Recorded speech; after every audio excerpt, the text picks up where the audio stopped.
Newton کے قوانین حرکت ایک تاریخی جائزہ۔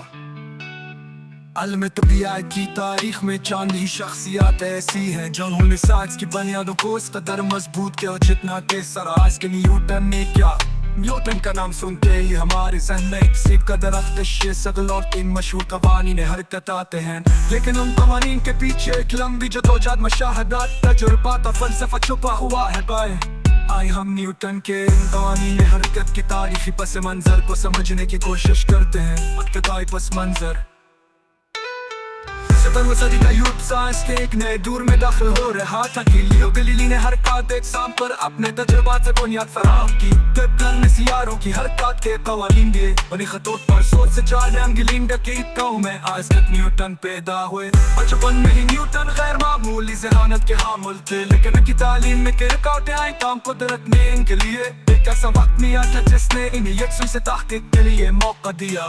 عظیم تعاون نیوٹن کا تمہاری قبول 100 سے 64 میں جب لندن میں تعاون کی وبا پھیلی تو نیوٹن کیمبرج یونیورسٹی سے واپس اپنے گاؤں وولسٹور پا گئے۔ آگے دور کو نیوٹن کی زندگی کا سنہری سال کہا جاتا ہے۔ وسیع توانائی کے دوران نیوٹن نے کیلکولس، روشنی کی تحلیل اور کشش شگل کے نظریات پر کام کیا۔ سب سے اہم بات یہ تھی کہ انہوں نے حرکت کے بنیادی اصولوں پر غور شروع کیا۔ نیوٹن کے 3 قوانین حرکت سوچتے میں نیوٹن نے اپنے شہر آفاق کتاب فلسفیا نیچرلس پرنسپیا میتھمیٹیکا، جسے عموماً سیلف پرنسپیا کہا جاتا ہے، شائع کی۔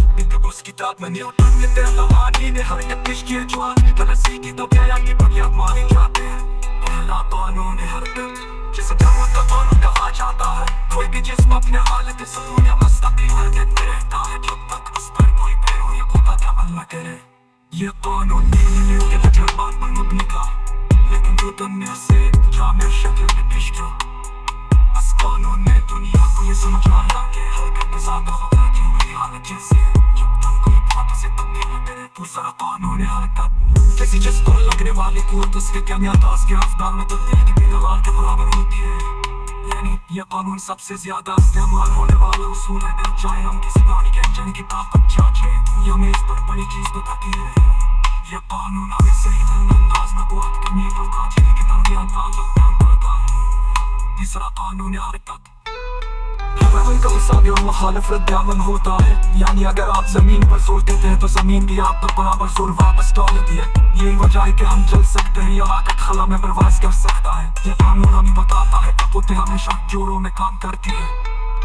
اساسی انقلاب، نیوٹن قوانین نے نہ صرف حرکت کو سمجھنے میں مدد کی بلکہ انہوں نے پورے کائنات کے کام کرنے کی طریقہ کار بیان کی کہ انہوں نے حرکت کے بنیادی اصولوں پر غور شروع کیا۔ نیوٹن کا اساسی عملات، نیوٹن کے قوانین نے نہ صرف حرکت کو سمجھنے میں مدد کی بلکہ انہوں نے پوری کائنات کے کام کرنے کے طریقہ